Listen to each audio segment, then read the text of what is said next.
Well, good morning and welcome to this morning's reflection. When you walk outside and sit under the stars, have you done this?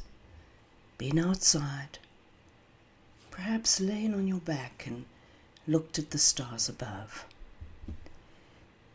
There is something about that vast night sky, that sky that is full of blazing stars, that spins life back into proportion and soothes the hurting places. Prayer and reflection are the door of entry to the soul. Night prayers seem to be especially able to carry us into the soul. A night prayer is one said against the backdrop of darkness or beneath the shadow of pain. It is in these spaces that we find honest feelings and searing words that can plunge us into change. We are not so much an I, but a they. We are not individuals living our own unique lives, but we are scripts that are written collectively by the society we live in, our families, our church, our work, our friends, and our traditions. Sometimes we simply play the roles for which we have been scripted. Sometimes it can seem as if our lives have been or have become mundane, and we become fascinated by the trivial, and we lose sight of mystery. Of course, we will always have roles and we will always have identities, but we need to live those roles and those identities authentically. We live solely out of the expectations thrust on us from without, rather than living from the truth emerging within. And when we do that, we become caught in the collective they. We can ask ourselves, okay, who am I? Well, who are you? What is your answer? If all your roles were stripped away, what would you be left with? Who would you be then?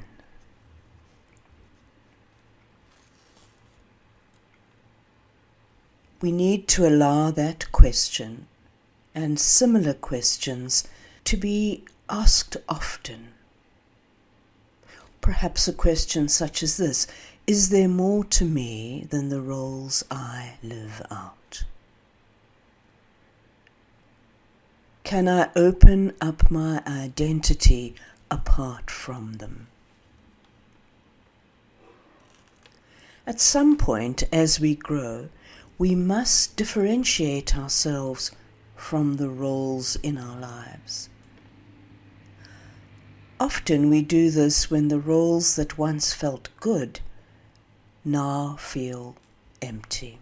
Can we dip our hands into the soil of our lives and there name the patterns of behavior that are perhaps unique to us?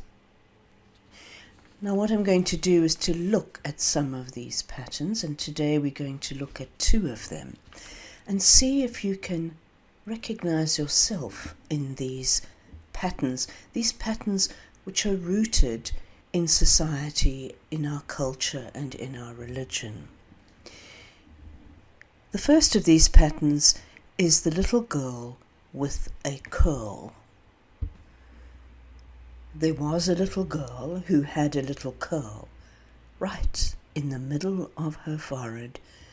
When she was good, she was very, very good. but when she was bad, she was horrid. Many of us can connect with that poem, particularly with the very, very good side of that little girl, or little boy, if we want to look at it from a male perspective. We can come to personify the good little girl or the good little boy, smiling sweetly and being pleasing to everyone, doing what is expected of us, and no straying outside of the law, the social law or the religious law, or whatever law it might be of our time. Often, in this particular pattern, we obtain what we want through charm and not through directness. There's pressure on us to be poised, regardless of the inner chaos, and above all, there's pressure to smile. These patterns often lead us to a life of compromise. When we do this, we silence our own voice, the voice of the soul, and in the process we fail to grow into our own identity. In effect, we say to those around us, "Tell me what you want me to be, and I will be that." And many women remain stuck at this girlish level of development for their whole lives. However, Jesus was not a pleaser, not at all. Rather than adapt to the expectations of society and of religion, he lovingly dared to be his own person. The little girl, the good little girl, needs to begin to co-author her life with Jesus and stop allowing others to author her life for her. The second pattern I would like to look at is the tinsel star. We pour ourselves into a long line of praiseworthy accomplishments. Here, the tinsel star is the overachiever in us, the perfectionist, the performer, whose outer radiance covers an inner security. Tinsel stars aim to do everything with a dazzle. Tinsel stars tend to believe that those who shine the most are loved the most. And this comes from the distorted idea that meaning and acceptance come from what we do and not who we are. Tinsel stars think that their light shines because of what they have achieved, not because of who God is in them.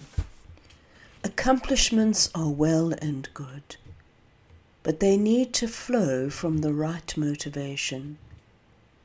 And so the star needs to discover her own inner light, her own divine spark. So if you are finding that the pattern of the good girl is in your life, go and talk to Jesus about that. And if you're finding that in your life is the tinsel star, open your heart to the light of Christ and let it shine. Amen.